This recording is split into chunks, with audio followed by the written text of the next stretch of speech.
Take. Okay, so welcome to the British Motorcycling Group podcast. I'm Ian. This podcast is a relatively new thing, as people who've been watching them will know, but the group, the British Motorcycling Group, now in its 12th year, so it's been going for quite a while. Got some really special guests today, Sophie and Ken Sharrocks, and dog, and another dog that might join us at some point during this podcast, depending whether she comes back or not. And they're talking to us from sunny Spain at the moment. So welcome, Sophie. Welcome, Ken. It's great to have you on. Can you tell us a little bit about what brought you to being on here? What's your adventure? What are you doing at the moment? Well, thank you for having us. At the moment, as you said, we are in Spain with our dogs, and we got here by motorcycle. So I suppose we're going to go into the details of that a bit later.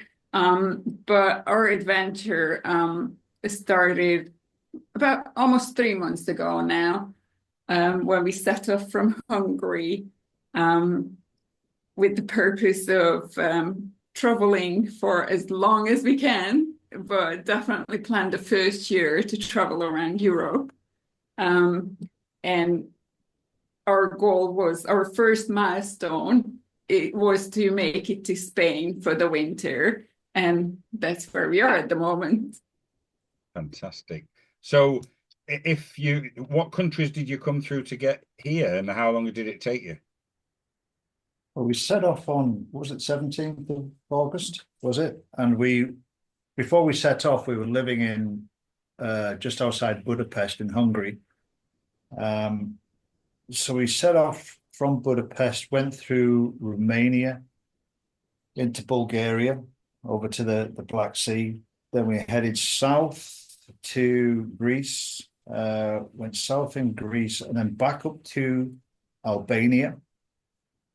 Took a ferry from Albania over to Italy. Spent a little bit of time traveling around the local area near Lecce, and then we went down into Sicily for a couple of weeks and had a blast in Sicily. Then we traveled back up the west coast of Italy, up into France, up over into Andorra, over the Pyrenees down the other side, and then dropped back down into Spain, and then navigated our way around storms in Valencia to get to where we are now, which is not far from Murcia, isn't it? Yeah, close to Alicante. Near Alicante, yeah. Right. And that's taken us, the entire time of just about 3 months now. Coming up 3 months, and now we're going to be holding up in Spain for the winter before heading north into Europe again. Fantastic. Well, I can tell from your accent, Ken, that you probably, unless you've been doing Yorkshire elocution lessons, don't hail from Hungary originally. No, I usually tell people that I do come from Hungary and just that my English is exceptional. Yeah. And then I remember that's actually a Yorkshire accent, so I can't get away with it anymore. Yeah, it's not the King's You accent. can imagine. No, it's not even the King's accent, no. You can only imagine someone Googling, like, how to learn Yorkshire. How to learn Yorkshire. I mean, the Geordies have got a Geordie dictionary. Why can't we have a Yorkshire one? Well, yeah, probably. But yeah, I'm originally from Yorkshire, up near in the northeast, right on the edge of Yorkshire, actually, from a fishing village called Mast by the Sea near Redcar, and not far from Whitby. But it's a great biking area to grow up riding bikes, because you've got the Yorkshire moors and everything, and then you've got the coast road. Yeah. So there's plenty of places to ride your bike. Yeah. And I know that area very well, as you can imagine, being from Whitby's Donny boy. Weekend jaunts and Sands End and up that. Sands End, yeah. Beautiful.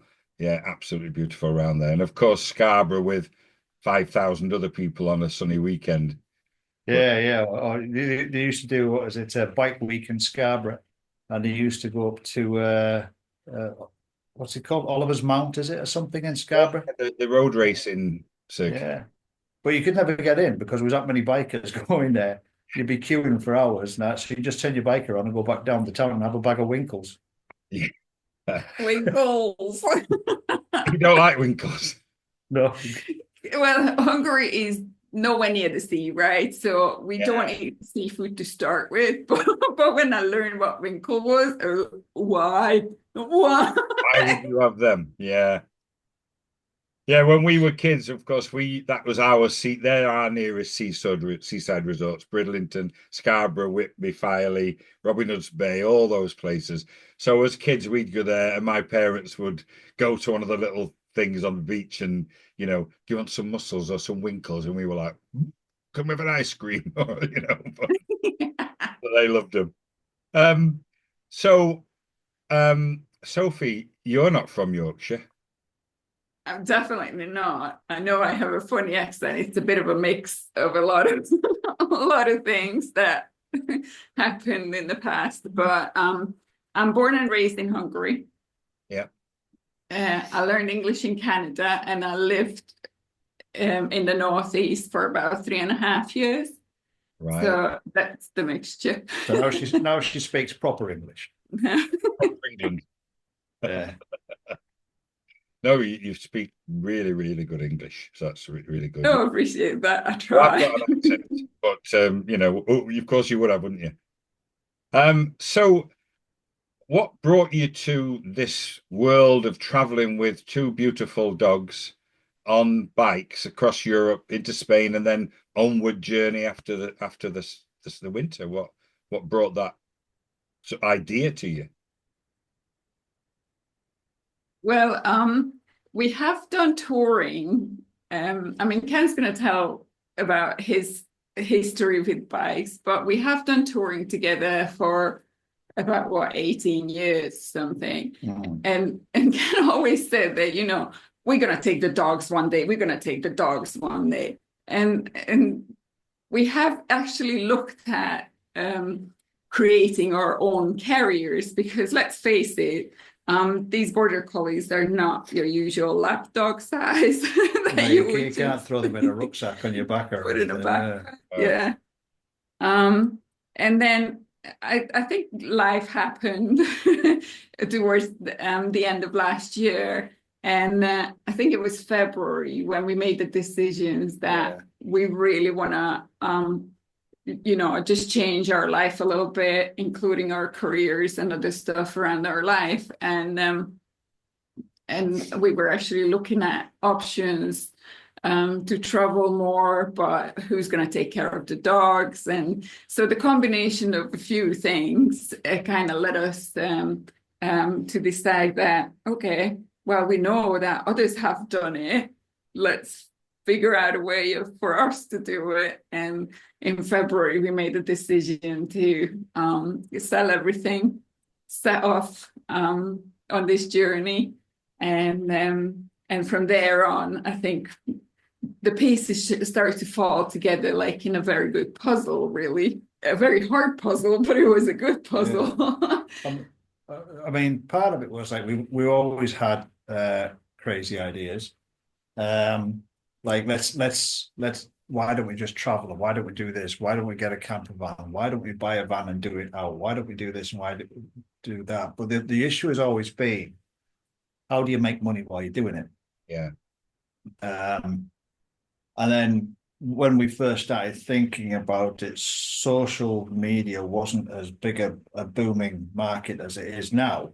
And then it just seemed like the timing is right. I mean, we still don't know how we're going to make money while we're traveling, but there are options out there through your social media, through writing, through blogging, having websites and things. Yeah. And then it just started to feel a little bit more viable to do it. And the timing was right. We were pretty much disenchanted with the jobs that we were doing now. We'd been doing it for quite a while. Were you in the similar field then? Where you say jobs? We actually worked for the same company, yeah. Oh, all right. Okay. We worked in like the help desk industry, IT, customer service kind of thing. And Zsofi had one side of the business and I had the other side of the business. Yeah. So we always used to joke that the company always had 24-hour service with us. because we'd be talking about it at home. Yeah, But we did that for a long time, and we had the dogs, and then we started seeing opportunities for dog carriers. Right. And then it just became a very, very quick reality on we're going to do this, let's do this. And it originally started off with that let's go use our holidays to go away and travel, and we'll blog about it or write about it. And then it just became the extreme and said, okay, let's sell everything, hit the road and take a chance. I was going to, my initial reaction is, oh my God, because not everybody's got the, the crazy, the madness that might take, or the gall, or the bottle, or the positivity, if you like, to actually go and do something like that. And obviously, people watching this will be either, well, I did, or absolutely, I wish we had, and it's all very well, getting to the age where you think, I wish I had. I don't think many people will regret having got those memories. And nowadays with social media, even if you're putting it on for other people, it's there for you as well. And so, in your, golden years, looking back and thinking, can you believe we did that? It's got to be better than, do you remember that holiday we had in Benidorm? Or do you remember that time we went to Disneyland? For me anyway. But I mean, I would say that because obviously bikes are my life as well. And dogs, by the way, as my little Rocky will attest. But I think some people will have done the same thing. They'll have done something similar, but you really burn your bridges when you sell stuff up. And say, because a lot of people I speak to, not always on podcasts, because I'm very honest. This is a relatively new thing, and people won't say, "Oh, 60 podcasts ago there weren't one." But I do speak to people a lot about, like everybody does, about bikes when I meet them on the road, or on a bike night, or just socially or online, and they'll say, "Well, I'd say, what's your advice for people?" And they'll say, "Well, always keep a base." Always have somewhere to go back to. And I'm like, well, yeah, but the thing is, if you do that, you might not be able to finance what you want to do, and that might stop a lot of people doing it. And they're like, well, yeah, that's true. So you went like the whole hog and sold up. We are very aware how much we are risking, and we did weigh up our pros and cons and our options and opportunities. But at the end of the day, like you said yourself, you're counting your eggs, but you're missing out. So you either do it or you don't do it. And that was I'm not saying everybody needs to go to this extreme, and obviously everybody's in different circumstances and situations, and the fact that we don't have a kid to go through schools, or those things are not on our priority list. So when we weighed up our options, we decided to take that risk. No. Yeah, it's a case of, as you say, if we don't do it, then we're going to spend the rest of our years regretting it. Would we have liked to have done it with a base still back home? Potentially. It's a good safety net, but on the other hand, it kind of holds you back a bit as well. So when you don't own anything now, you can just go. You're not time bound. You're not worrying about what's wrong with the property back at home. There's a flood. If you have tenants in it, somebody complaining about it. You don't have to worry about that stuff. You just go and concentrate on what you're doing in the present and what you're going to do in the future. Yeah. Well, that's an interesting thing that you've said there, Ken, because a lot of people I talk to will say things like, I've got to be back for a certain time because of this. And then psychologically, when they get to a certain point through the journey, whether it's a few days, a few weeks, or a few months, whatever they're doing, they've got this, oh, I've got to go back. And it starts to become a negative part of the journey. And I just mentioned last night to a friend, to two guys I was talking to on a podcast, where Yeah, we saw that that's podcast. it. It was hysterical. I mean, great, they're good guys and really funny. But it's a bit like when you're on holiday and you meet someone and they say, "Oh, I'm on day 8, so I'm on a downhill struggle now. I'm on my way home," and it's like, oh, and they literally make themselves miserable because they've passed the halfway point.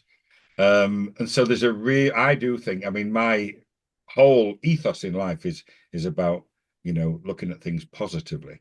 And there's a really, really massive positive to not thinking I've got to go back because of this or at this time, because it's that freedom that we all yearn, really. And so Yeah, that it's interesting talking about the halfway point because we don't actually have a halfway point, exactly. but we had this. I certainly had such a strange feeling once we got to Spain, because you were time bound. We had to get to Spain over the Pyrenees before winter. Yeah, yeah, So we traveled through Greece, Bulgaria, Italy, and there's places that we would have liked to stay maybe a little bit longer, maybe spent a bit longer in Sicily or whatever, or stay the odd day here and there. But we were very aware that we wanted to hit Spain for more or less the last day in October. Well, yeah, because you need snow chains in Andorra Yeah, it's from the 1st mandatory. of November. So. Yeah. oh, So yeah, so you were time bound. So you had this drive yeah. um the entire time you're traveling. And then we hit Spain and it was like, well, we're here. Yeah, I see what you mean. So it's like almost it's done, even though it isn't done. Psychologically, yeah, there's that I'm here now. So it's yeah. yeah, I yeah, like because the longest we stayed in places, the longest we would arrange a booking for is about 3 days. right. Otherwise, it would be a day, an overnight stay. We're going somewhere, maybe 2 nights somewhere. The most 3. It was a little bit longer when we were in Sicily because we were meeting up with people in the Italian motorcycle club, etc. So we did spend a little bit longer there, maybe like 4 or 5 days. But normally it's 1, 2, possibly 3 days. Then you get here now, we're looking for places for a month. Yeah, yeah. And we've been in this particular place for what, a week now or something. Yeah, coming up.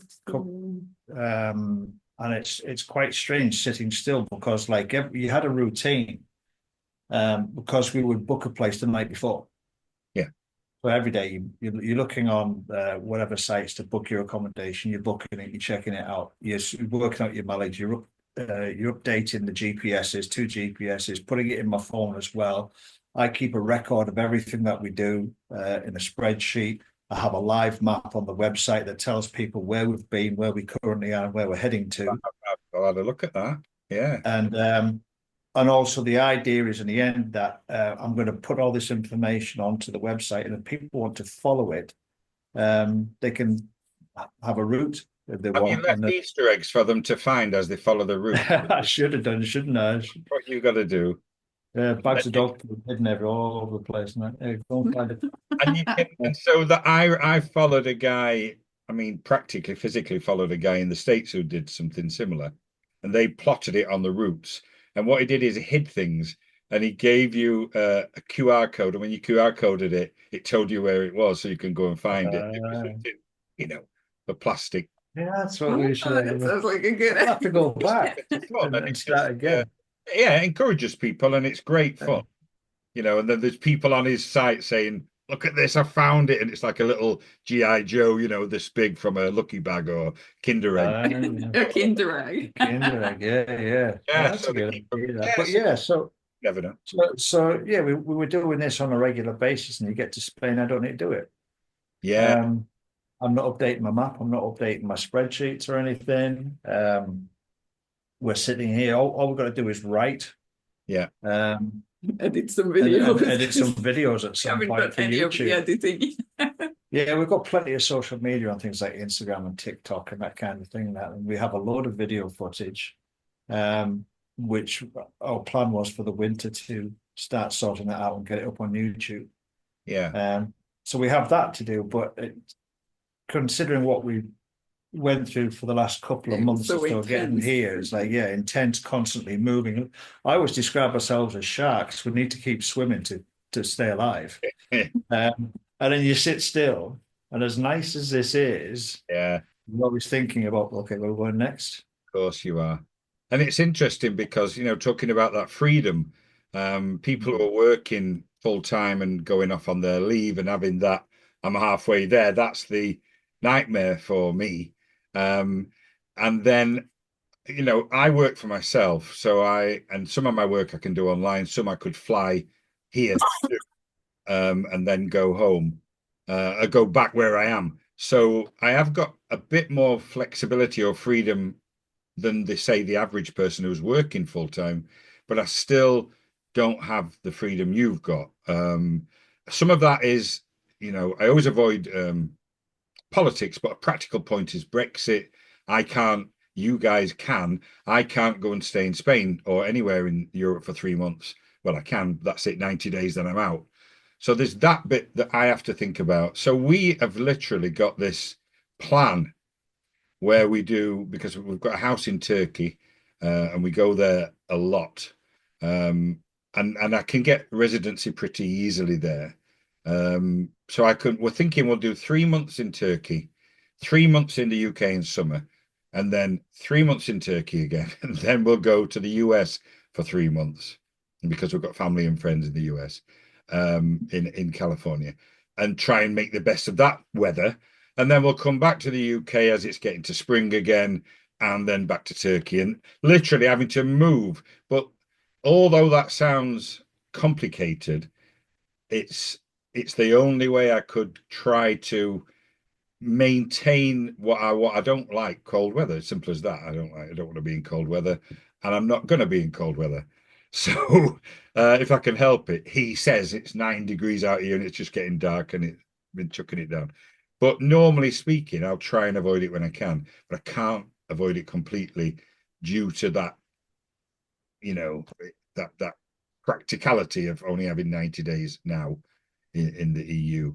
And it also changes things a little bit for visas and for going in and out of other countries and stuff like that. Bit less, a bit more impractical, I guess. It just brings up a few barriers.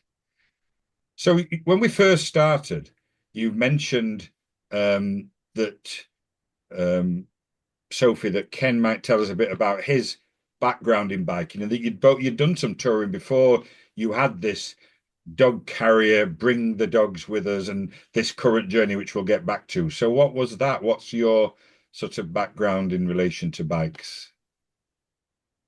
Who, mine? Yours. Mine. Yours is longer than mine. Mine. Well, you can both. Yeah, we'll ask Sophie in a minute. My background in bikes, I mean, I started off, my father used to be a bike instructor for his school. He was a teacher. All right. And he was a bike instructor, and he started off with mopeds. And he obviously taught me at an early age. And then as kids, we were always, when we were kids, it was different. You were always borrowing people's motorcycles. Yeah.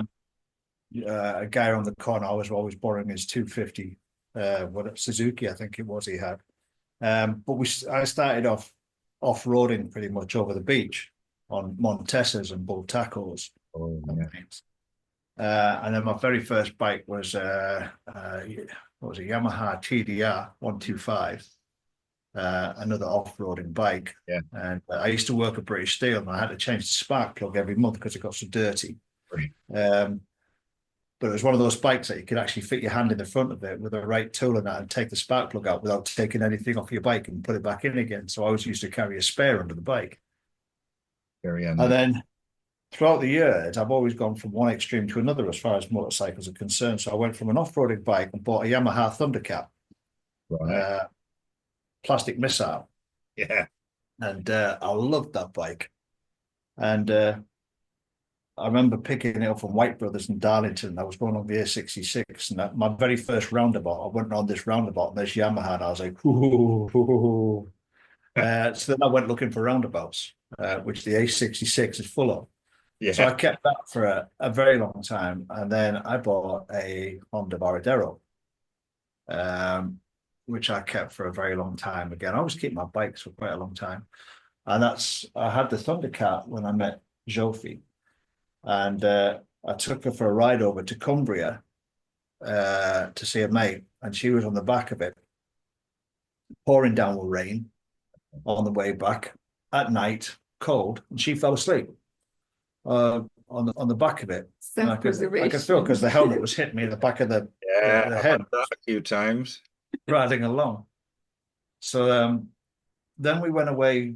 I think what really did it was we went away on this organized trip with a bunch of people who we didn't know, and they went from the UK to Hungary and back again in 2 weeks through 12 countries. Right. And that was good fun. Met some good lads.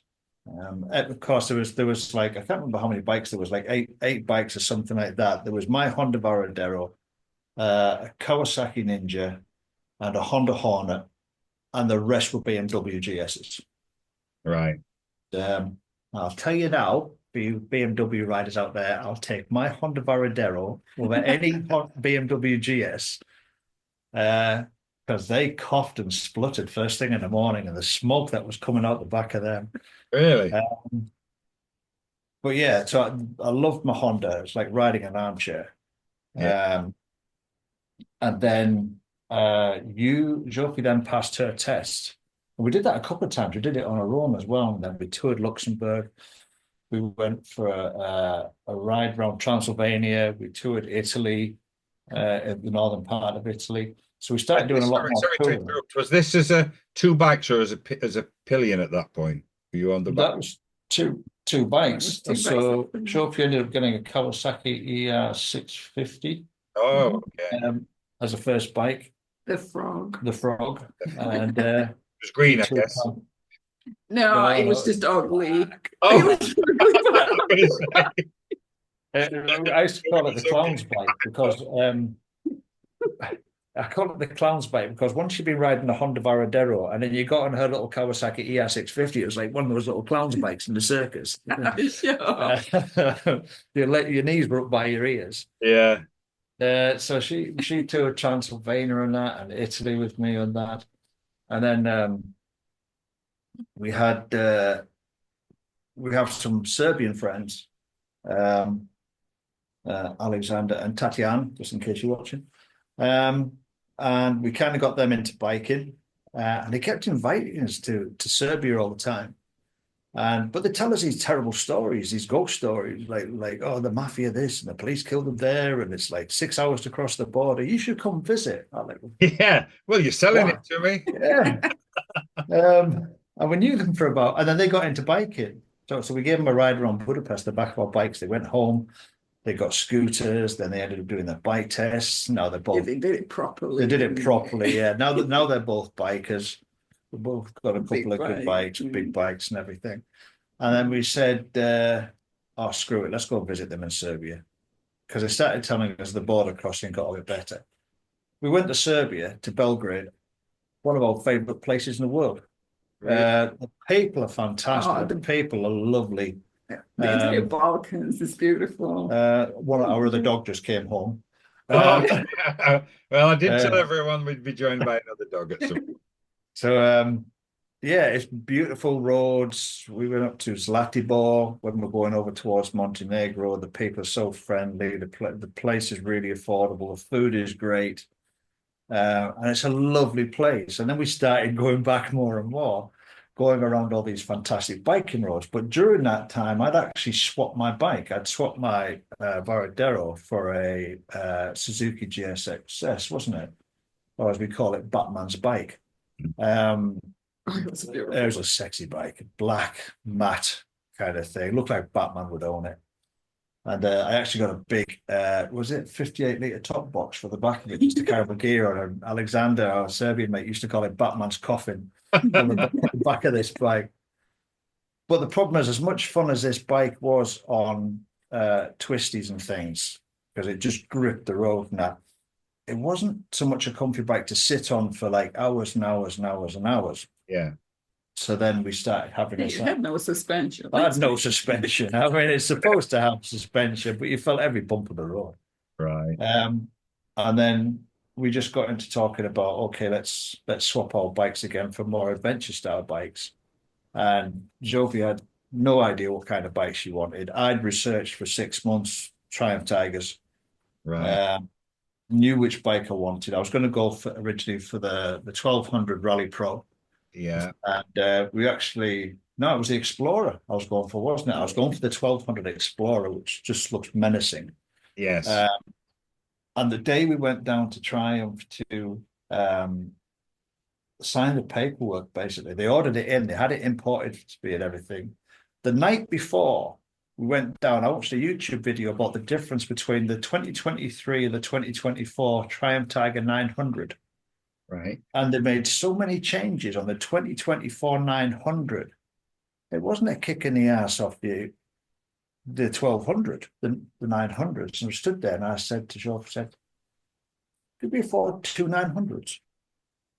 And she said, yeah, we could. And the sales guy come over to see us. I said, would there be any issue instead of getting the 1200, get two 900s? And he was like, oh, hell no. I'll sell the 1200 tomorrow.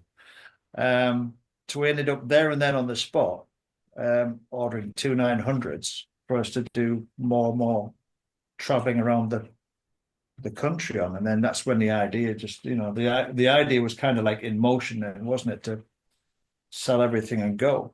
So you'd moved from, because during that story, you were riding in the rain from the Lake District back over to Yorkshire, and then you were going in a bike shop in Hungary.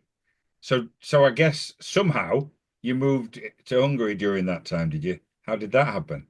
Yeah, well, actually, Zsofi was living in Hungary at the time. I was living in the UK, and it was a lot of going backwards and forwards to see each other. Oh, right. Yeah. Because we worked at different branches of the same company. Yeah. Yeah. And then Zsofi moved to the UK for a few years, and then I ended up moving to Hungary. And this is all since, what was it? Since Cumbria to where we are now was 18 years. Wow. Right. Um, Okay. So you guys were only about 12 then. You must yeah, have... yeah. At least, yeah. Riding illegally and everything, yeah. Yeah. It was only last year we took the stabilizers off. Anyway, you said to say that, so I've got that in. So so we're living in Hungary. We've been exploring some other beautiful riding roads in other countries. We've been enjoying the Balkans, and really enjoying the people and the roads. And you decided not to get the 1200 and to get the 900s, two Triumphs. Yeah. Did you get the same bike? Were they the same? Do you both get the same bike? No. She Oh. has this pretty white. I guess Snow White GT Pro. Oh, you got the GT Pro. I got the Rally Pro. Ken? Rally Pro. Rally Pro. Okay, so any I guess are you insured for each other's bikes? Yeah. So what differences do you, any practical? Well, the obvious difference is that mine is cooler. To look at, maybe mine is prettier, but But we're not competitive at all. Oh, No, the different, there are some differences. and some surprising tiny differences that we wouldn't have thought, because the chassis and the engine and everything is supposed to be the same, you know. The difference is supposed to be in the suspension and the spiked wheels for the rally and things like that. But then we discover tiny differences, like the stand. Like parking is a good one. So Zsofi's has electric suspension, mine's manual. right. But the TFT is exactly the same. I've got a bigger front wheel. I've got the 21-inch wheel. She's got the 19. Yeah. With road wheels on. I've got the spoke wheels. When you look at the bike, you realize that the center stand on mine is that it looks like it's further forward, probably adjusting for the height of the front wheel. Yeah. So hers is actually easier to put on a center stand than mine is. Where you think a bigger wheel, yours would be much easier to pop on. But it's not. It's actually harder because of the weight displacement. Yeah. And then simple things like, obviously, when you fully load your bike up, especially with two dogs as well, and all your luggage, your bike drops a bit. And I can't get my side stand down as well as she can get hers down. So, like, if we're stopping somewhere, I'm constantly looking for some kind of even road, preferably with a bit of a dip in it. Because, like, just for example, if you... I'm better at parking. Oh, is that what it is? Yeah. Like if you just do something very simple, like pull over to the side of the road next to a curb, Yeah. the road naturally rolls like that to the curb to allow for Amber, drainage. yeah. But the problem is you can't put your side stand down there. You're actually better off going to the other side of the road to put your side stand down so it goes into the dip. Yeah. So we're constantly looking for somewhere that has no rise in it to put my side stand I've down got a without grinder. If you want to borrow my grinder, you can grind lumber it it up. off. Plus, we have the extensions on the bottom of the feet as well on the bottom of the Or side stand. I'm not going to use the word, but the camel toe. Is that what you mean? Yeah, yeah. Yeah. But obviously, without any gear on it, it's fine. If you don't, if you, it's a light bike, and people say, "Yeah, well, why don't you adjust this and why don't you adjust that?" And that, yeah, because then I'm going to be constantly doing this all the Yeah. time, sort of thing. Yeah, of course. Yeah. So, but hers seems to go down a bit easier. No, I just where to You just know where to park. Just so So that's about the only differences, really. yours is Yeah, taller. mine is taller. I Yeah, think mine is easier to ride, to be honest. yeah. She bought another clown bike. Oh, shush.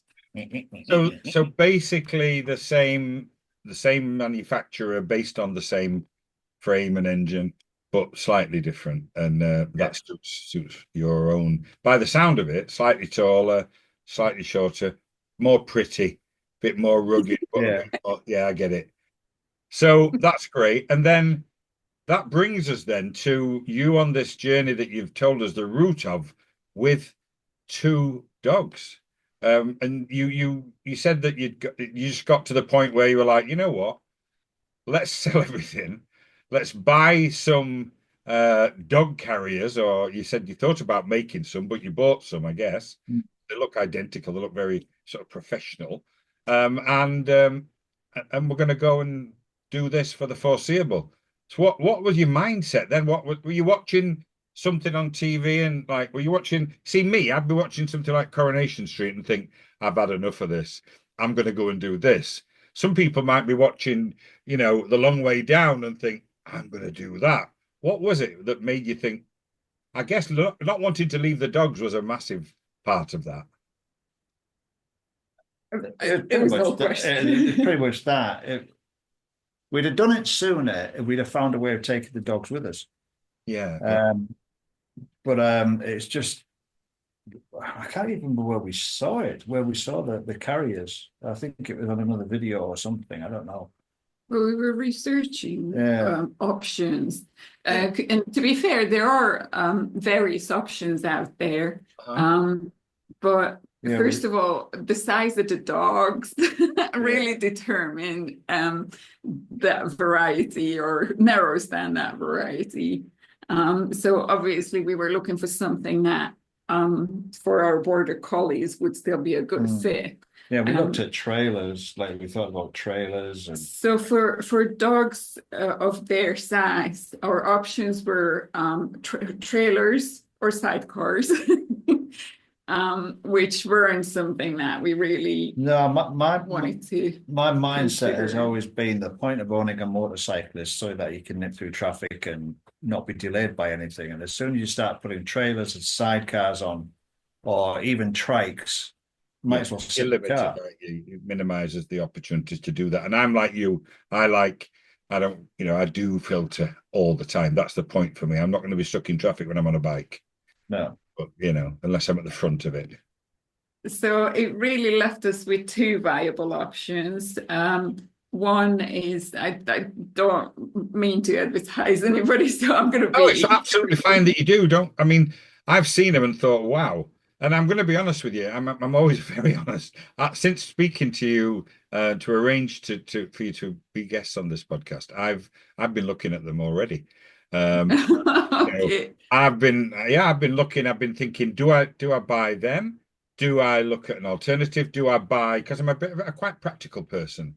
So am I going to buy another like adventure top box? I've got a nice aluminium top box. So I buy one of them, cut a hole in it, and put a dome on it like a baking tray. Put some I foam thought around it. doing I the don't same know. thing. Yeah. I thought, well, getting a top box and cutting a hole in it. Yeah. Which is actually possible, and we have seen it done. But Yeah. I think Yeah. Ricky would be too big for any of those. Yeah, Ricky's a big dog. I mean, he's just under 30 kilo. He's like 28 and a half, something like that. So That explains. he's not a Your puppy. dogs are bigger than I thought then. Because I was Um, thinking, how big are they? You know, I couldn't really see when I spoke to you. Rocky's about 12 to 14 kilos. So that's like almost half that weight. So it's a big difference. Yes, so he would easily fit into the 58-liter top box that Yeah. with a little hole on it. But for Ricky, we were looking for something more fitting. Yeah. And our options were Go Roughly, which is produced in America, although I think she's German, but I think she's producing it in America and very expensive. And that's like an open like a frame. Oh, those are the ones that go over the back seat. Lies on the back seat. Lay down on it. Yeah. See, I have been researching it since we spoke. Yeah. So that was one of the options that we could have considered. And the other one was the pillion pooch that is produced in the UK, actually, by a couple who have done this before and probably even doing it now. Yeah, they've been doing it for over 10 years and they travel with 3 dogs. The thing we like about the pillion pooch is how waterproof it is. And Go Roughly has a rain cover. It's also twice the price of the pillion pooch. It's really expensive. And I don't know how much it's designed for like really long adventure travel. Yeah, the one I saw was an American guy on a Harley with an Alsatian laid on it, you know. Not taking it on a trip, not really doing what you're doing, I think. Yeah. And Stuart, the guy who runs Pillion Pooch, him and his wife, they've been everywhere with these, Mongolia and Iran and you name it. They were on the road for 10 years. They're on the road for 10 years. I think they're just having I don't know if they're actually having a break now or they're just sorting some business out, but they're probably going to keep going. And the color of the boxes have changed over the years. They had gray ones and I think they had green ones or something. And ours arrived bright friggin' yellow. Like 2 did you not know? Or did you was it like we weren't sure. 2 giant minions sitting on the back of your bike. I tell you what, we never lose our bikes in a car park. Seriously. I know some people tie a balloon onto the bike and also a big car park or a flag, but you don't need to, do you? No, we're certainly visible. Everybody thinks we're delivering pizza. But to be honest, after researching it and looking at options and how it actually works and the safety aspect of it, I think that was really something that convinced us that, you know, the safety standard that they had to go through. Yeah, because they've got roll bars inside them. And if you actually go on the Pillion Pooch website, you'll see a video if you scroll to the bottom of the page where they actually balanced a Land Rover on top of them to show you how strong they are. And the plastic that goes on it is quite durable. It's very simple bit of kit, really. The main box is plastic. You have to order a metal plate from the US separately. Yeah, that was the downside. It's a specialized place that they sit on. The plate fits your Triumph. And then basically these boxes slip on to 4 holes. You push it back and then there's a locking mechanism underneath. And that's it. That's how easy they come on and off. You don't need to undo nuts or anything. The plastic covers are held on with 2 pins that you turn. It just slips off. And then inside it, you have a carabiner on a chain that can be adjusted depending on your dog size so they can lie down. And then you get a special harness and it just fastens on the back of the harness. I was going to ask you that. How, if, is the dog secured inside it? Yeah, through the fastens onto the harness. We actually customized one of ours for the other dog. I added an extra chain for the front because she had a habit of standing up and putting her legs through the window of the carriers and ended up with her back feet on behind me on the seat behind, half hanging out of the pillion. So I had to design a chain that she could still lie down in, but couldn't lift up any further to raise her legs up through the hole. So she gets 2 chains. But him, he doesn't need any. He just goes to sleep. That's his 24/7 border collie activity. true specimen. Yeah, How I've noticed on your and we'll post the links when we post this podcast, but so people be able to see it. But I noticed that there's a sort of porthole window for them.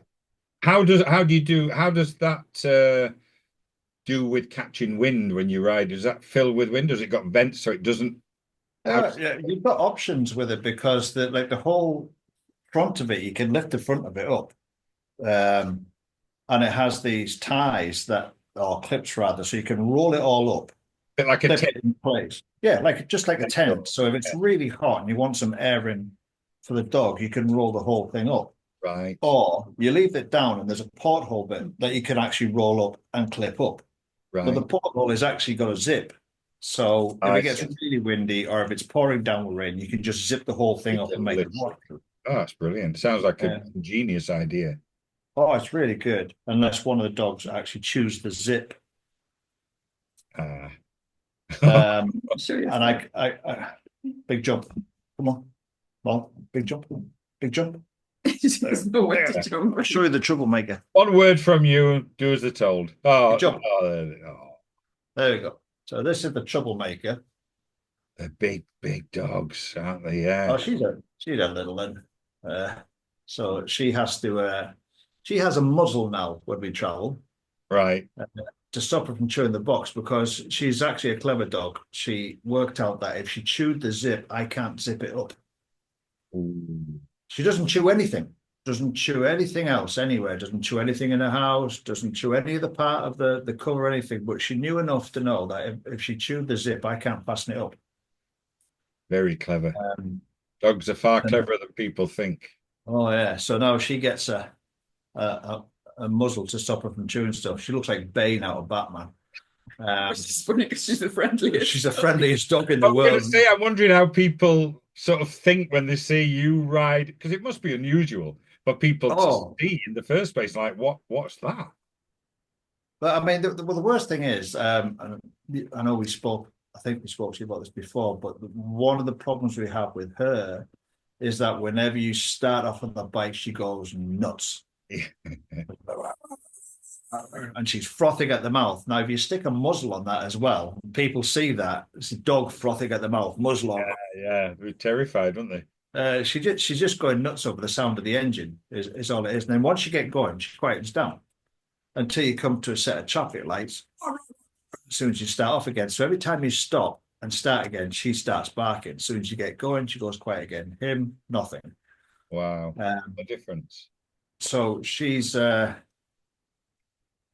bit nuts. How old are the dogs? He's 10, she's 8. Right. Okay. Yeah, they're not young. So that was actually one of my worries that, we put them through something like that at this age. But what an adventure for them. But yeah, I mean, I think every dog owner knows that if you were asked what makes your dog happy is to be with you. So at the end of the day, it wasn't an option to leave them behind. They'd rather have a few sort of uncomfortable moments and be with you than not have that and be apart from you. There's no doubt about that. And, I think that probably the fact that he goes to sleep and she's sort of has her little moment and then settles, they'll love it. Just the fact that the funny thing is, I don't even think it's an uncomfortable moment for her. I think she's just overexcited. Yeah. Let's not forget that they're both adopted, right? So when we adopted Molly, well, actually we rescued Molly from a place. Right. She was a really reactive dog. Yeah. I mean, she was unmanageable. So the fact that she's sitting with us like that's amazing. That's a long way from where she comes. So yeah, she was like almost feral when we got her. Oh. So I think that's part of her reactivity and exciting nature or excitable nature that she's like all over. Look, anybody can see. Look at them. Anybody can see that these dogs are loving just being with you. Where would they be now if you were there? They'd be with someone else, and they don't want to be. So I think it's amazing. Well, she's a proper bike dog, though. I'm telling somebody the other day that when we're in Genoa, and it was raining when we set off, I think. We came downstairs to start packing the bikes, and she was sitting in the dog box waiting to go. So she can actually jump onto the bike and into the dog box on her own without being lifted up. And she's just sitting there ready to go. And she has the goggles, which sometimes she leaves on and sometimes she doesn't leave on. So yeah, she's a proper bike dog. She's ready to go whenever you go near the bike. There's been a couple of times when we've lost her, not on the trip. We know she's around somewhere. She's doing something. She'd be playing with somebody. Like we're at a campsite and there was a woman at a camper van, and I was shouting to her and she was ignoring me. So I just started my bike. She came belting over. No, my dad's going. Same thing down here the other day. She was around the estate somewhere, and I was shouting at her, and she didn't come, so I just started the bike straight over. So yeah, she's a proper bike dog. She's ready to go on the bike anytime. And she loves it. She's so funny. We just have to be over 40 kilometers per hour. Once we pass that, she's the happiest dog with the flapping ears. Yeah. Well, Rocky heard me say, "Oh, my dad's going," so he's probably thought I'm going somewhere, isn't you, Rocky? Oh, there you go. My goodness. I'm interested to see whether you try it with him. I'm so interested to see. Well, usually I've got no choice, really. The book is the seed has been planted. And she's competitive as well. So like Sophie can't ride in front of me. Otherwise Molly will start barking. She wants to be Oh, really? Yeah. And Stu, who owns Pillion Pooch, he said the same thing about one of his dogs. There's a pecking order, whoever's in front. I wondered how if you've noticed that the dogs interact with each other when you're riding. Are they aware that their brother's on this other bike, and sort of, do they know? He might be. He don't care. He's deaf, right? So he's really not bothered about what's going on around him.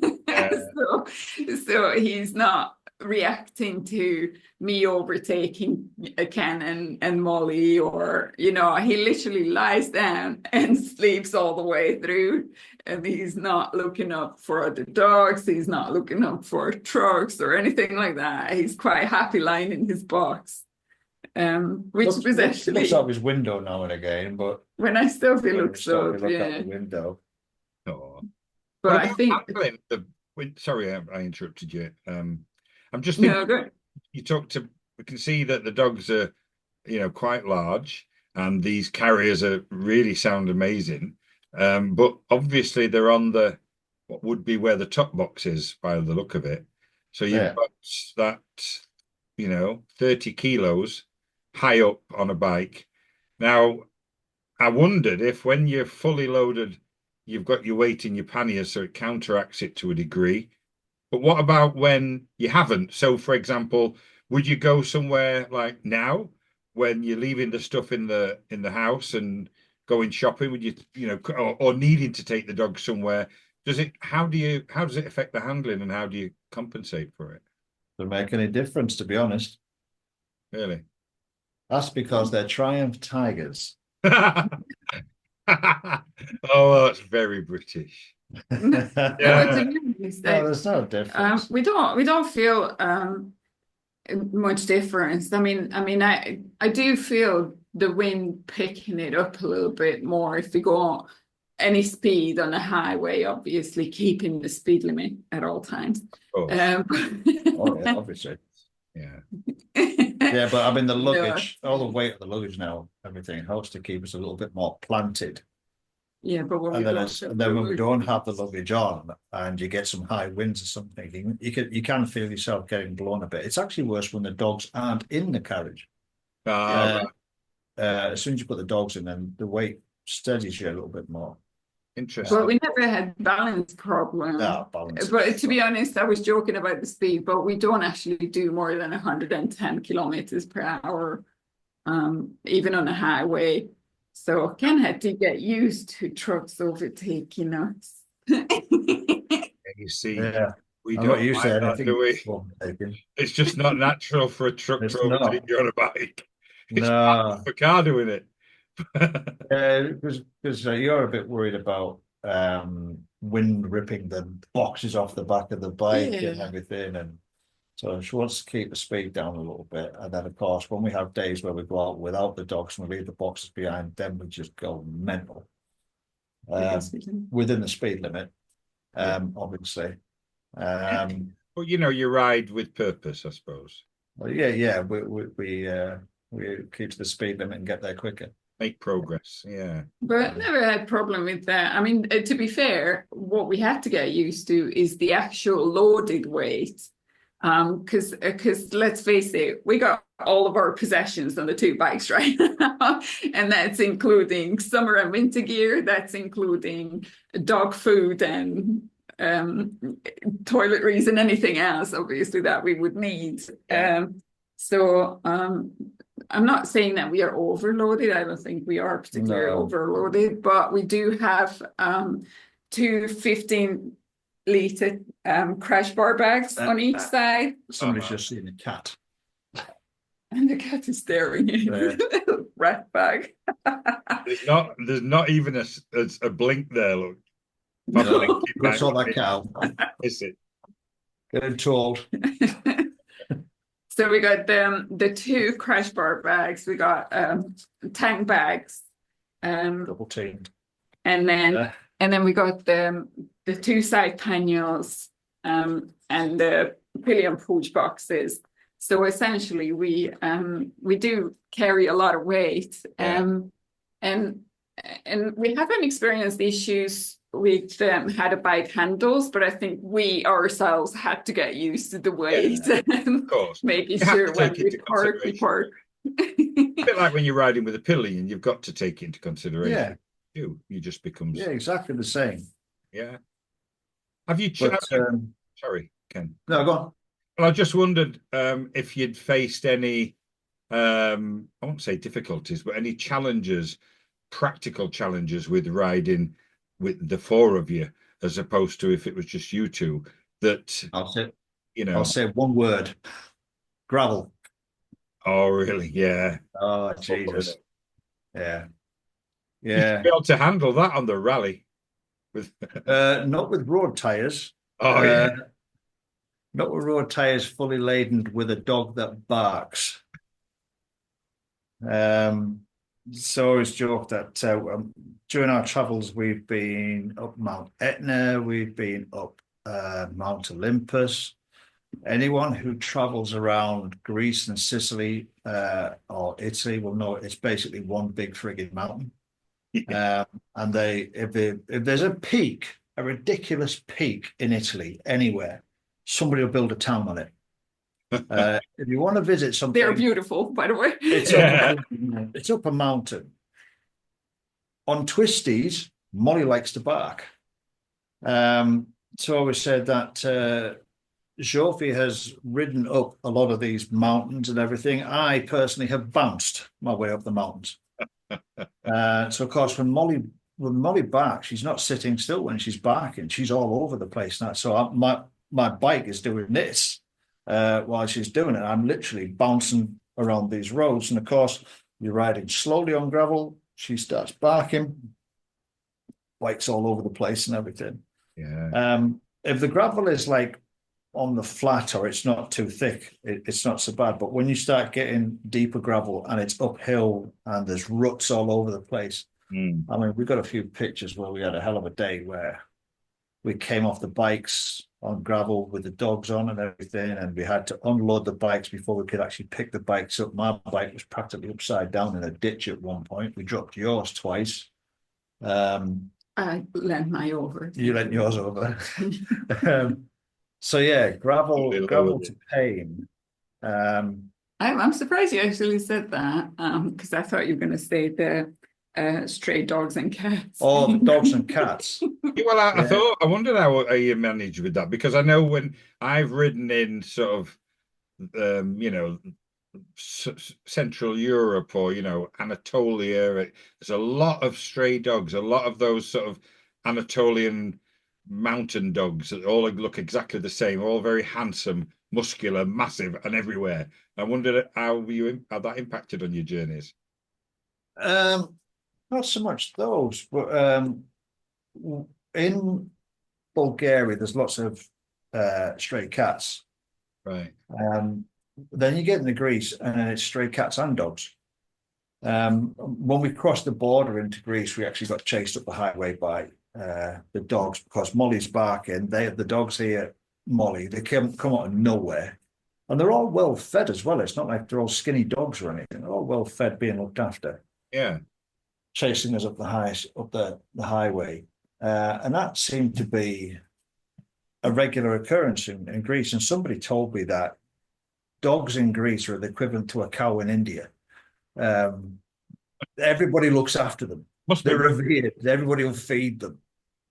But we also, I think the biggest issue we had, especially in Greece, was I think the cats and the dogs have a deal with each other.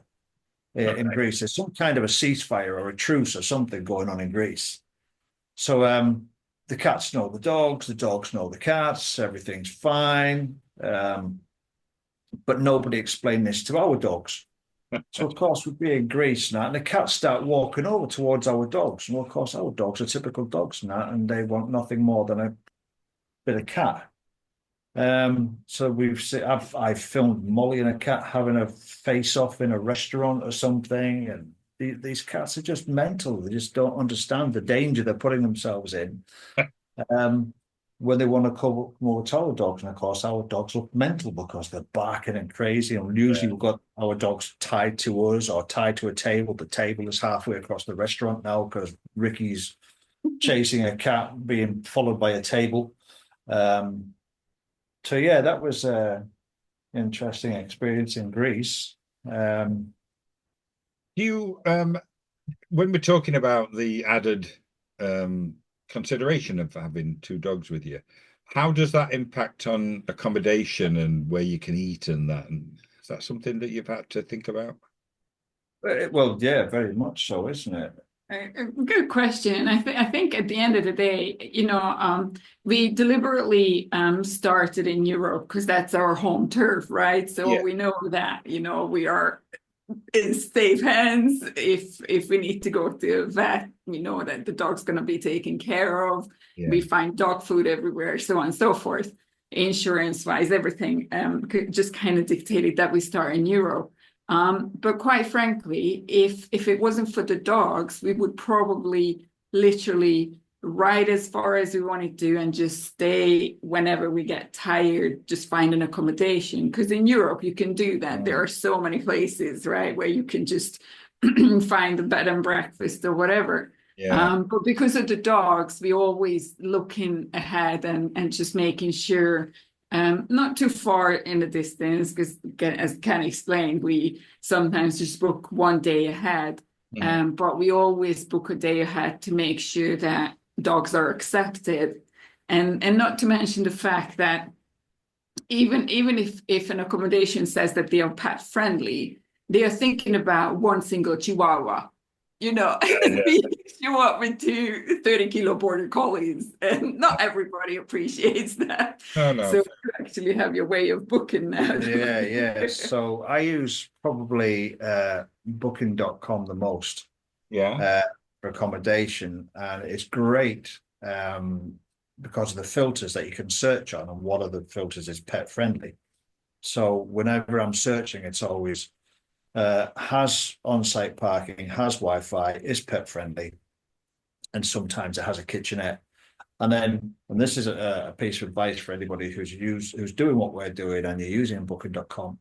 When you're making the booking, if you scroll down, you'll see there's a free text field called special requests. And I have a bit of text that I copy and paste into it, which basically says that I'm traveling with my wife on two motorcycles, with our two dogs, our two border collies.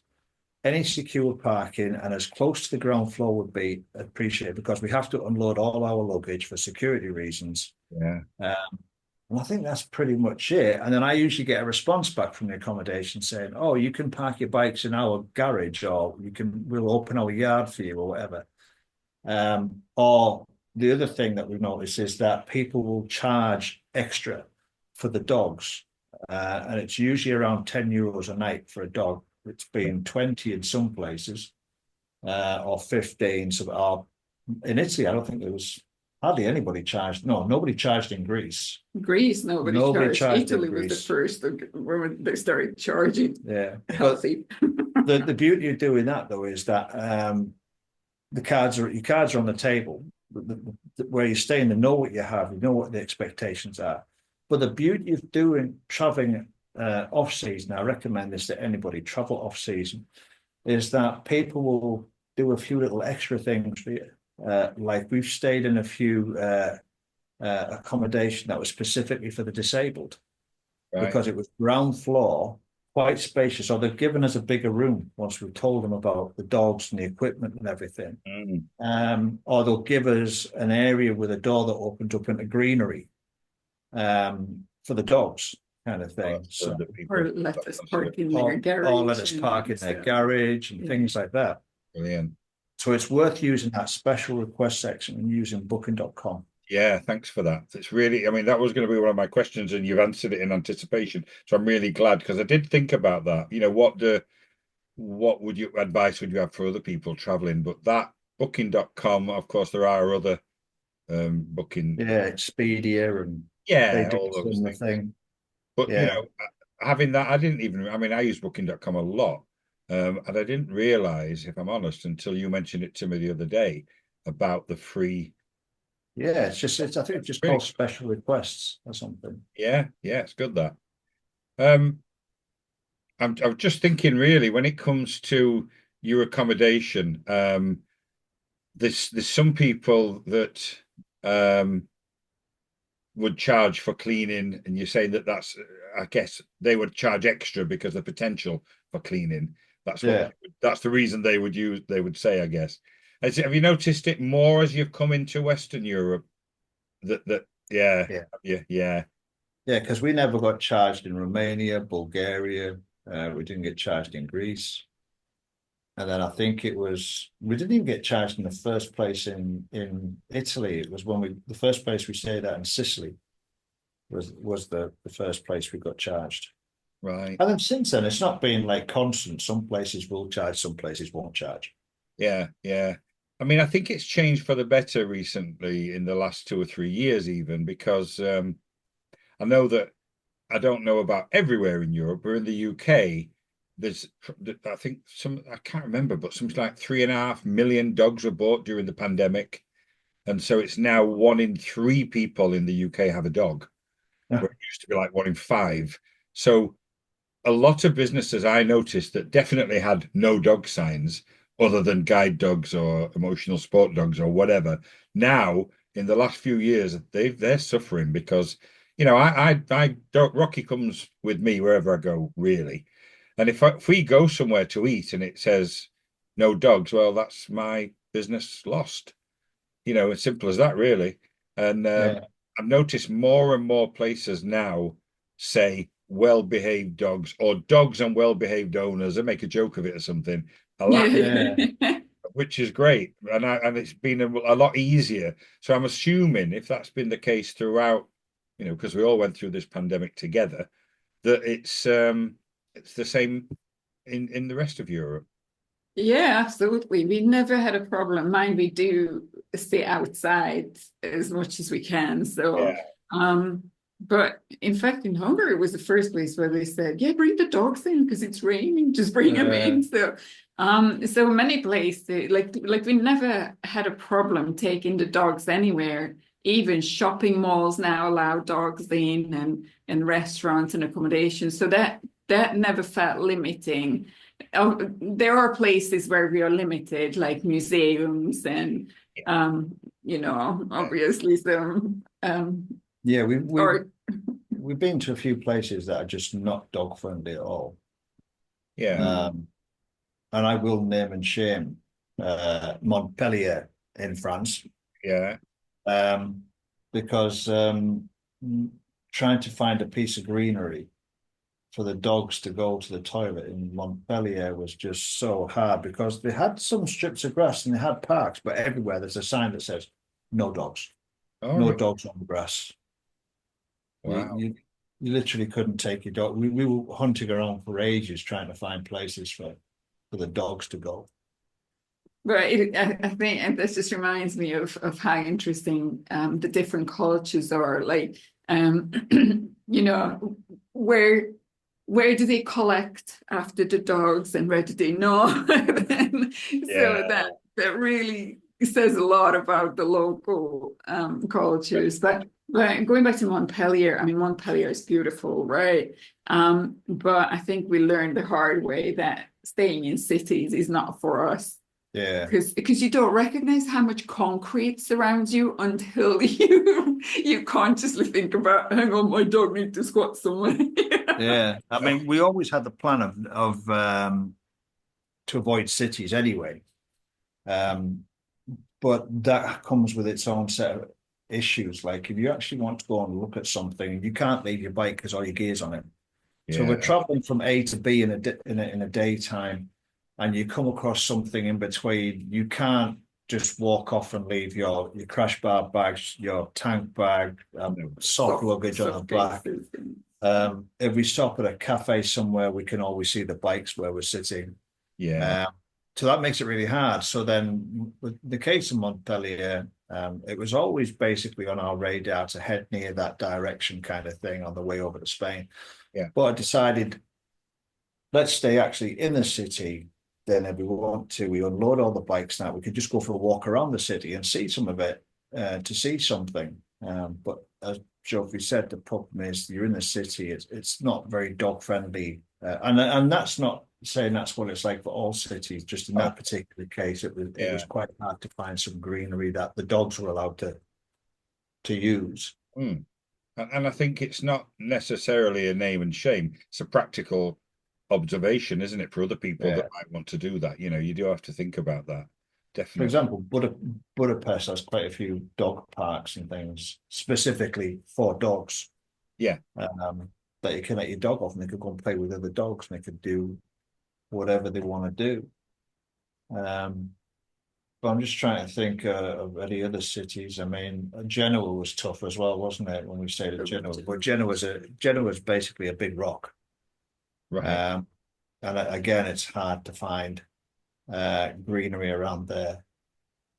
Well, I think going back to from a biking perspective, because I know we talk a lot about the dogs. Yeah, of They course. Yeah. How much you love them. So they're the center of our life. But yeah, from a biking perspective, I think it's always a question, and I see it on forums as well, that, you know, how much do you leave your bike unattended, especially if you have soft cases and soft luggages on it.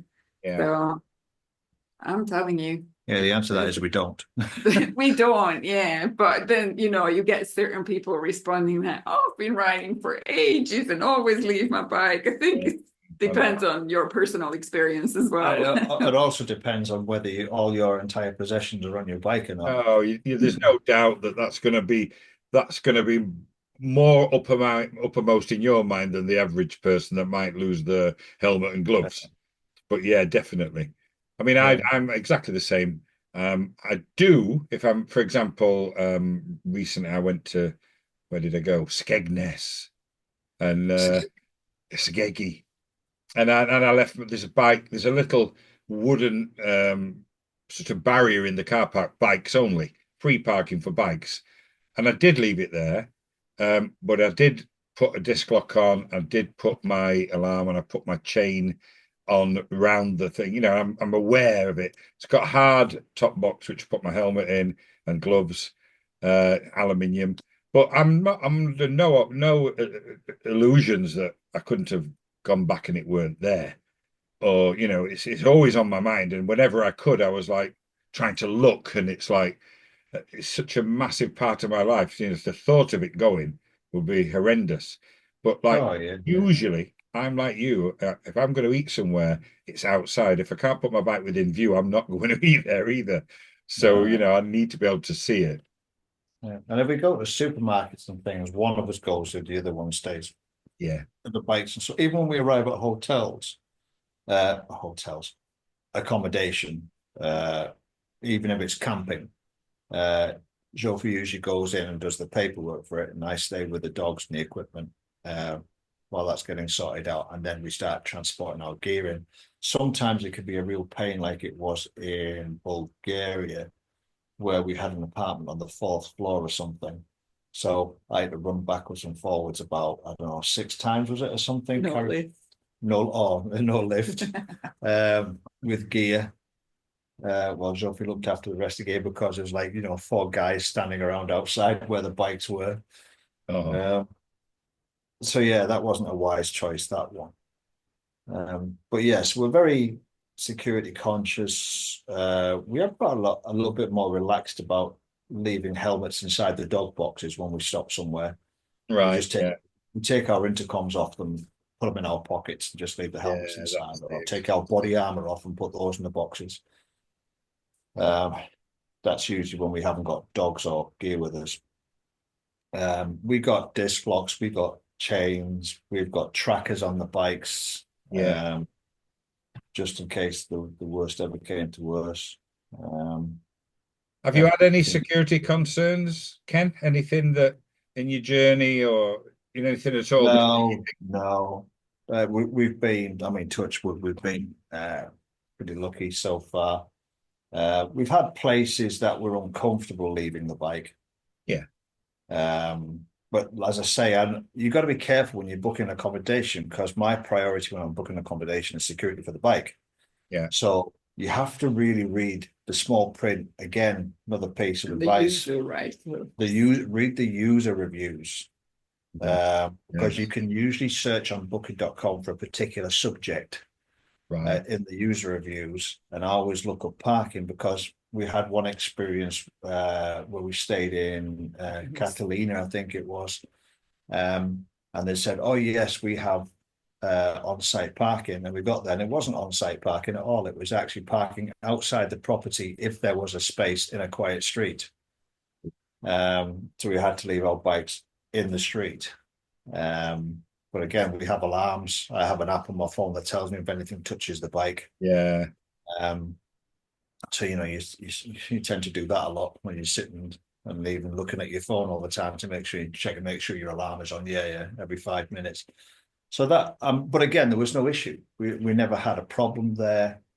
But let's say normally, and again, the place what we mentioned, where I had to run up and down the stairs 6 times, the bikes were outside the accommodation. We thought that had on-site parking as well. But apart from that, we've got pretty lucky with parking our I think bikes. again, because we do stay a lot outside of the city, so like more in a suburban area.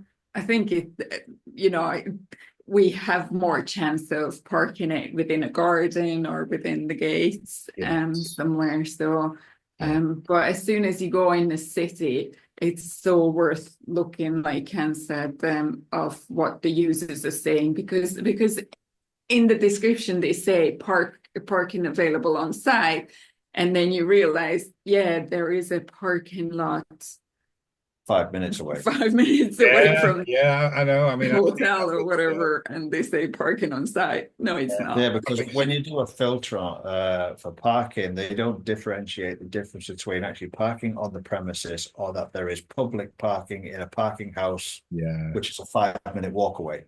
Yeah, I've experienced it where you park sort of 5 or 6 minutes 2 streets away, and they've got 4 car parking spaces in it for them.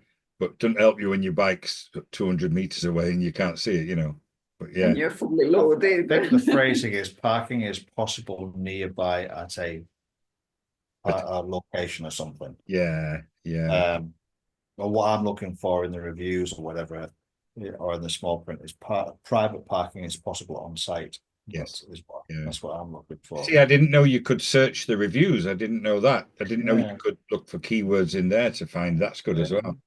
Yeah, or you can look up, pets as well. Yeah, I'm sensing a business opportunity for bike parking in cities now. I'm thinking, how do it?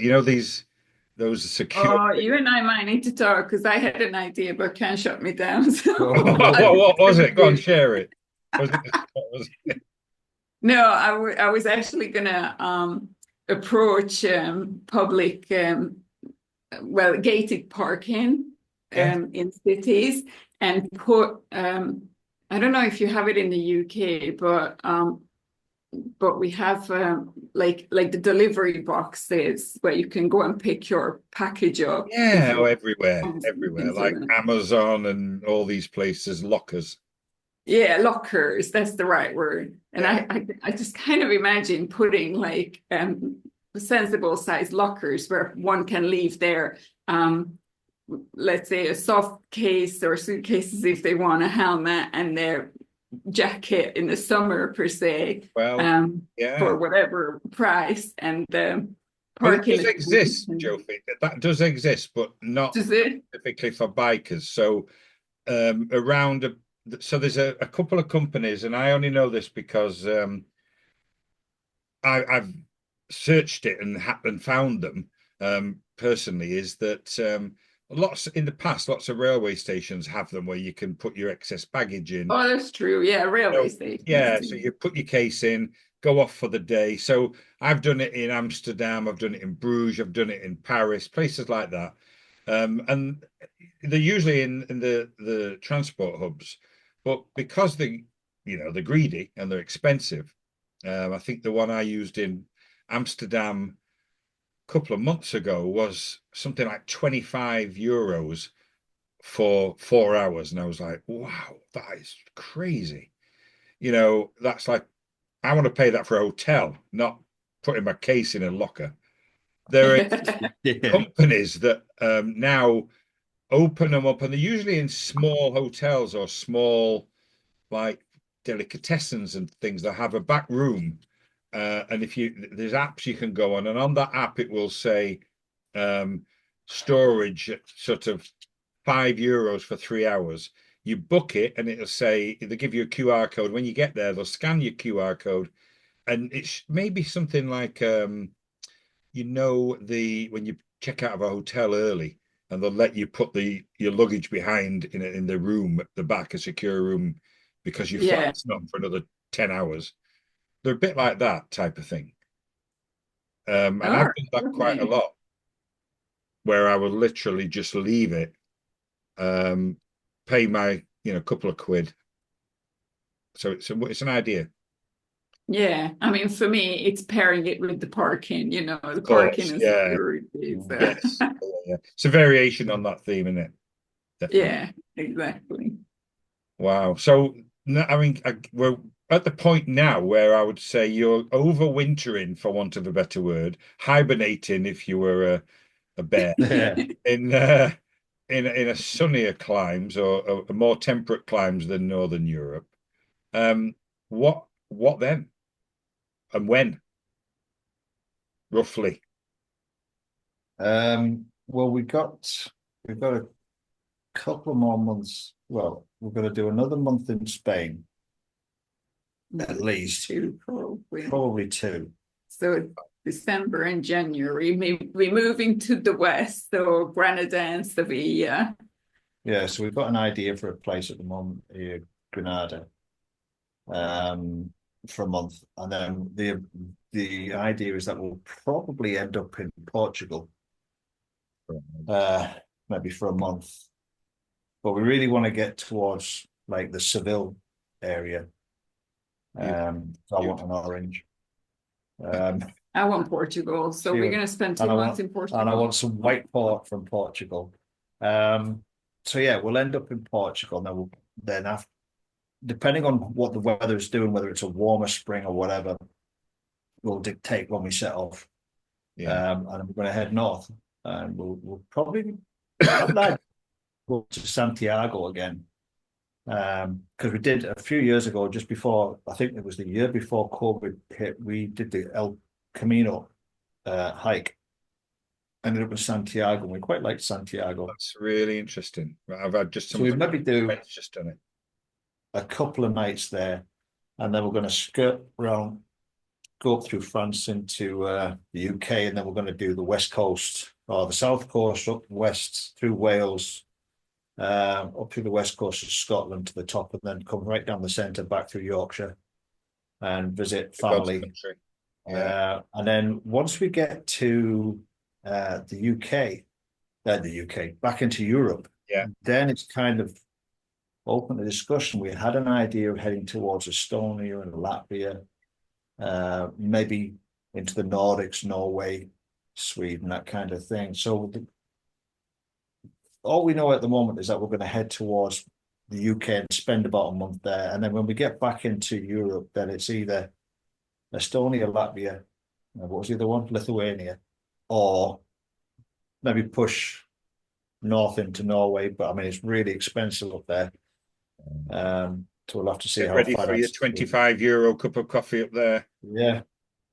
Yeah, that's the only thing that holds us back, to be honest. I think, the plan would be really to drop back from the UK and go up towards Denmark, do Scandinavia and drop down to Estonia and basically circle back around to Hungary by about next August. But when we're looking at the prices in Scandinavia. Yeah, unless we're come up with a genius idea to make money while we're on the road. It's going to influence which direction we head. And then the conversation, brief conversation that we had today was, because I think ahead of time and Sophie doesn't, I'm already thinking about the following winter. Okay. Where do we spend the next winter? Do we come back to Spain, or do we go spend it in Sicily? Or maybe we go to Turkey? I don't know. What are we going to do? No idea. I've considered that, Turkey, where my place is, it's just on the Aegean, just up near Izmir. It has very mild, 12 to 20 degrees all year round in winter. Yeah. Well, that'd be ideal. Here it's about 17 where we are at the moment.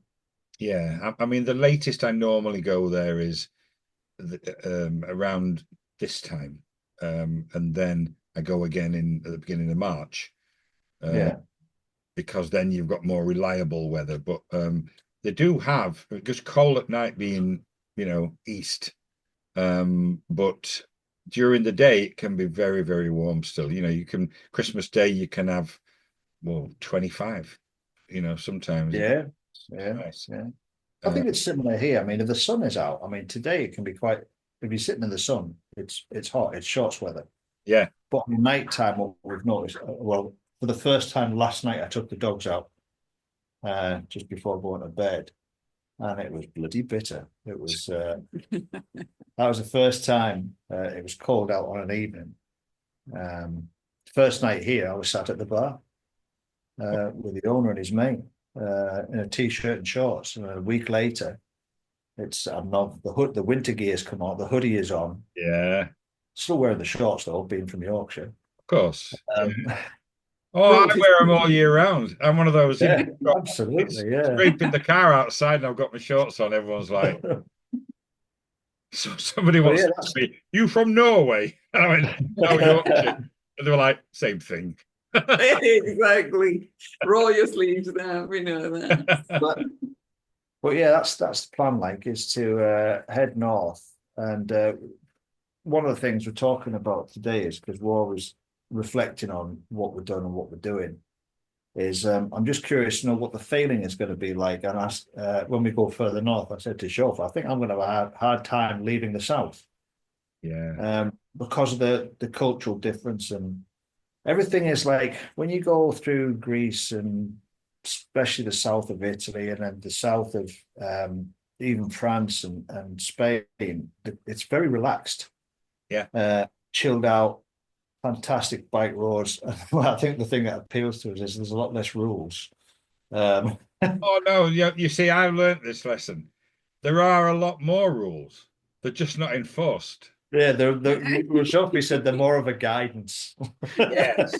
I find that the less developed the country, not that I'm saying Spain is not developed, but thinking of the bigger picture, my experience is the less developed the country, the more rules they are. I mean, they're intense. If you were to read them, you'd be like, unbelievable. But no one gives a toss. And it's, I mean, I think I said the amount of time we spent in Greece, I saw one police car. Yeah. And there was nobody in it. It was empty. And we heard plenty of sirens in Sicily. But they were all ambulance sirens. Have you seen the fake police cars at the side of the road yet? The cardboard ones, the big Full No, size. but I have seen them in the past. Have you? Oh, I'll Yeah, tell you what, they do the job. they got them in the UK. Have they? Yeah, I've Oh, I've seen not you had seen them a in the proper UK. jam sandwich in the UK, parked up at the side of the road near a billboard. Wow, Um, clever. so yeah, I've seen them certainly in the UK, They've got them all but over Turkey. they could, Even got a proper blue light on top, blue and red light. yeah, Oh yeah, they Come do. across the hill and it's like, ooh, yeah. disc But brakes, 38 centimeters, thank God. Sicily, especially is it's more of a guidance to do the speed limit, and a guidance to do that. And if Yeah. there's a space, a car will try and fit through it. And but Yeah, but Sicily was so funny. I mean, we were, and this is another absolute blast that we had through one of the Facebook groups from where we know each other from as well. There was a guy who offered to meet us up in Sicily because that's where he's from. Okay. And actually, it was his saying that, oh, the rules are just guidance. Don't worry about them. Nobody expects you to keep to them. So he gave us some enlightenment into how to drive in Sicily. And the last day, he actually came to pick us up in his car to take us out for dinner.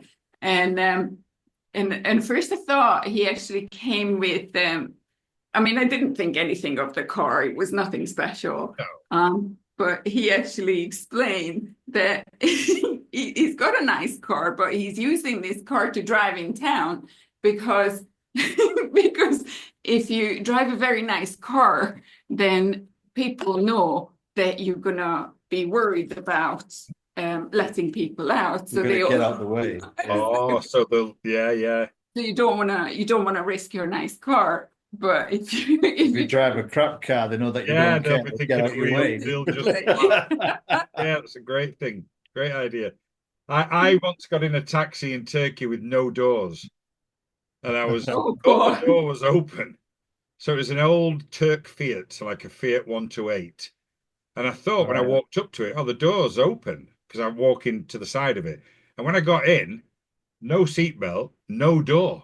I literally instinctively went to shut the door. And it's like, and he went, okay, no problem. And I was like, okay. Well, I'll tell you what, I'm just thinking, when you go around like you when you're on a fairground ride and you're holding on because it's throwing you Yeah. out centrifugal force. I'm thinking, please don't turn right quickly or left in that case. So yeah, it's interesting into different cultures, and I can see what you mean about as you go further north. Um, people tend to enforce them once you Well, the start getting police are into going to be northern a lot France. stricter. Yeah. Yeah, Germany, of Especially in course. France. Yeah. Yeah. Oh yeah. You'd have to But have you got all that stuff? Have you got your your triangle and your defibrillator and your inflator and your stickers on On your the back. helmet? Yeah, of course. Yeah. Yeah, Yes. yeah. Yeah. Yeah, but you've got them at the side of the road ready to pick up. We would definitely have those on the bike somewhere. Because they fit. You'll have to catch me first, copper. Yeah. Um, Brilliant. I've got tape. I'll make a triangle. Yeah. I mean, there's an No, limit in the, I think safety is important, but you're not going to get hit with those massive yellow things on the it's back not of like we can't be bloody seen. you. Jesus. If you say I didn't see you, then they need their eyes testing, don't There's two things on Earth you can see from the moon. One's the Great Wall of China, the other's us. Oh, minions. In fact, And we actually had lights inside our boxes as well. So, like, if we stopped somewhere dark, and we wanted to see what we were doing, switch the lights on. I think did we send them a picture? no, Yeah, I think we I've got sent them a picture with the lights on inside, and they look great, but it's illegal to drive with them on. Right. I know Sophie sent me some great pictures. I'm going to put them on the bottom of the YouTube podcast when I do it. Yeah, But definitely. yeah, so the traveling north. I don't know if it's going to be as much fun. I don't even know if the roads are going to be as good because we've seen some fantastic roads on our trip so far, and I know that Europe has great roads. But it's the landscape as well. It's not just the road or the road conditions, it's the landscape that you see as well. Mm. One of the places we were really surprised about was the south of France. We thought we'd been riding on great roads until we got the south of France now, and we were just like, oh, this is something else. It's the way the roads twist, the quality of the tarmac, and then what you're looking at the sides as well. Yeah. The landscape, and that was so good. And then we got to Spain and we came over the mountains and everything. Andorra. Unforgettable. Oh my God. Going up to the Pyrenees, I suggest everybody to down put it from the Pyrenees. Put it on Yeah. their bucket list. Coming down some of the roads here. And even just like the other day, like the what's the nearest Unfortunately. what's the town that we went to the other day? Oh, Murcia. Murcia. Just the road to that. You know, you set your GPS to avoid motorways and that, and it's just these nice sweeping bends. I mean, you got this, like, we're surrounded by distant mountains, and then it's like being this very flat valley kind of thing, and it's very desert-like in some places now, and it's just beautiful. And then you think to yourself, right, what we're doing after winter? Germany, The Black Forest. France. Yeah, if we went to the Black Forest, but I don't even think we're going to touch Germany when we go north. Then you get, okay, what we've got next after that? UK, all right. Scotland. Wales, baby. Wales has some great roads. Except they've got 20-mile-an-hour limits everywhere now, aren't they? Yeah. Wales. And average speed cameras, and I still have a UK driving license, so that's that'll be fun. But Scotland, yeah, I mean, my family's Scottish, so I know that you have good roads up there, especially around the west when you're doing the lochs and up towards Skye and everything. I actually read because I do my research, so I read that where you were born and the fact that you were brought up and your mum brought you up very Scottish, and did she yeah, ever? Yeah, that's great. Yeah, history lesson every time we cross the border. Yeah. I always take the mickey out of my friends from Scotland and from Wales, Martin. And when I went up to Scotland, we've got to Edinburgh quite a lot. We went up, I don't know, say 2 or 3 years ago, and I jokingly put on Facebook a photograph of the top of a historic building and said to my friends, if you can guess where I am, I'll give you a tenner. Oh, what an idiot. Because within a millisecond, someone said, it's the so-and-so British Museum of Scotland. And I was like, damn. So I thought, I can't lie. So I said, yeah. And somebody said, why don't you go there's a place where you can research your history and it's free. So I thought, anyway, you know the rest, don't you? I did it. And then like 2 hours later, I'm on Facebook saying, I've just found out my great granddad's from Fife. And I said, I can't believe it after all these years of taking the mickey out of it. And everyone were like, pick your tartan, Richo, and all this. Nightmare. And then I did the same thing in Wales. Well, not in Wales, but about Wales. I'm on one of these things where you do your DNA. And I bought my parents one and my kids one and me one, and looking at where you're from and stuff like that. And it was something like 18% Wales. I thought, it can't be. I said, no, that can't be right. So when you click on it, you can actually research, put your name of the people you can remember, your parents and grandparents, and only a few generations ago, everybody lived in Wales. And I was like, no. So, of course, being a bit of a mickey taker, I then had to ring my mate from Wales and say, now then, Martin, how are you, brother? And he's like, what are you doing, Taffy boy? Now then, boyo. And he was like, he says, why are you doing this? And I told him, we were like, oh, fantastic. So, I have to be very careful. I'll take the mickey out of them now because I'll find out I'm related to them or something. So, yeah, brilliant. I've always been curious about doing one of those DNA tests to see what it. Oh, they're great. Honestly, unknown or something. 75% something like 18% Norway, something like that. 52% Midlands, Northern England, and it actually shows a map of where it is. and then Germany, and then this Wales, Scotland, and then a few other things. And then you can even click and it shows you where other people who are related to you that you didn't know have done the test as well, where they are, if they want you to know, you can choose not to. And where they went from and to, shows you when your relatives went to the States, as they often did in the 1800s, when they went to Australia in the 17th, 19th century. And I think, wow, so all these, I've got loads of family to ride to now. What hotel? For stealing a loaf of bread. Yeah. Oh, we just went for a holiday, 1780. Yeah. Yeah. Oh dear. Anyway, you have sex for one sheet. Jesus Christ. Yeah. Labeled for the rest of your life.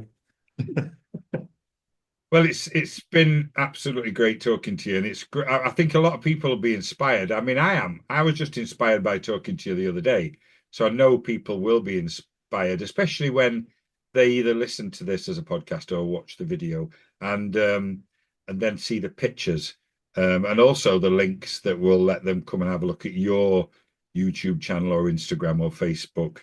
You know, I think that one day you'll be surprised to see quite a few other people going past, and you'd be like, another minion, and you know, like, it could be Amen to that. yeah, you're like, look at that, oh my god, Central Reservation, turn around quick, chase them. Minion meetups. Minion meetups. Yeah, that's right.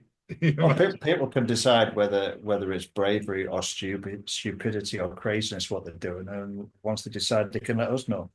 Yeah, I certainly wouldn't say it's working out. I'd never say it's stupid, but definitely a bit of craziness. Definitely. A lot of bravery.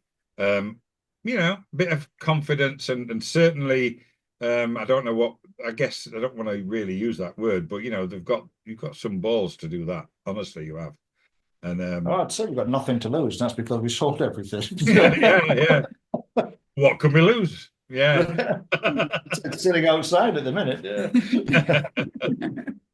No, it's fun. But it's been a pleasure talking. It's great getting to know you as well, Ian. Thank you so much for having us today. Oh, you're very welcome. It's been great to know you guys. And when you're in this neck of the woods, hey Rocky, just drop me a message and come and have a cup of tea or go and have something to eat. Oh, for sure, yeah.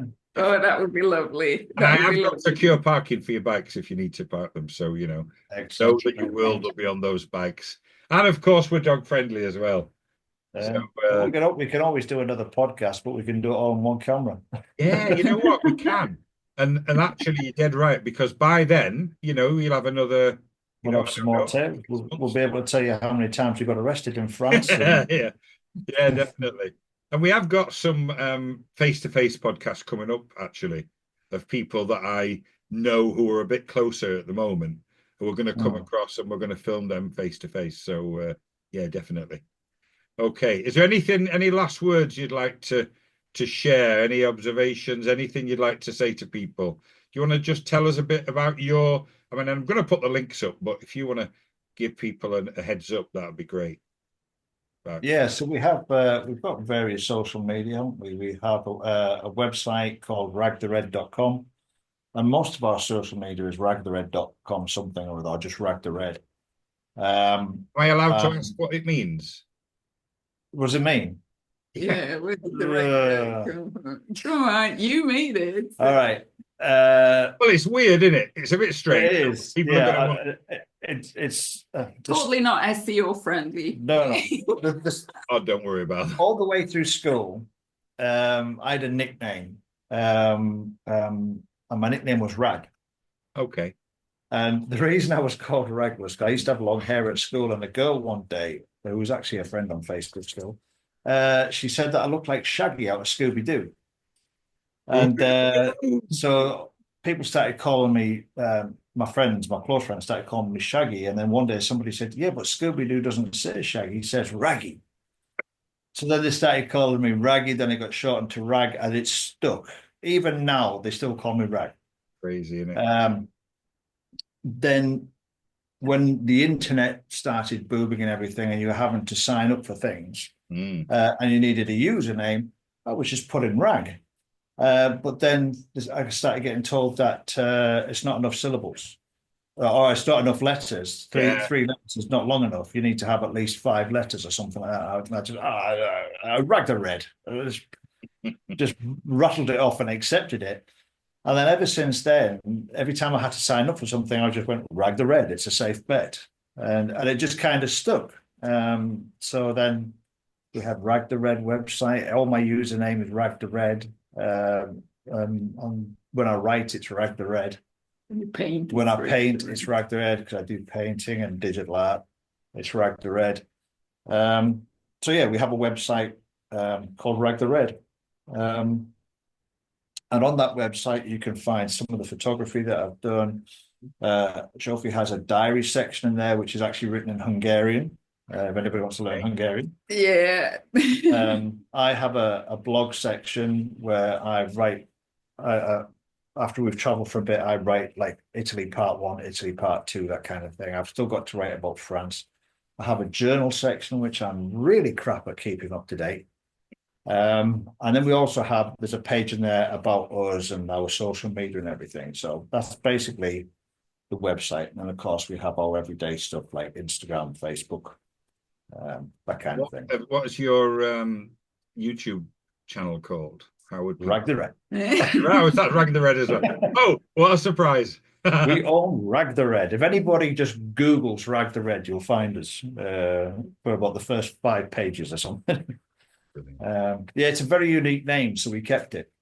No, it is, and that's why I wanted to ask, because I thought if I don't, people are going to be, what's that about? You know, so I thought at the very least I should ask you what that means. Yeah, it has nothing to do with bikes or stupid engines or no. I normally tell people it's a cross between Scooby-Doo and Vikings.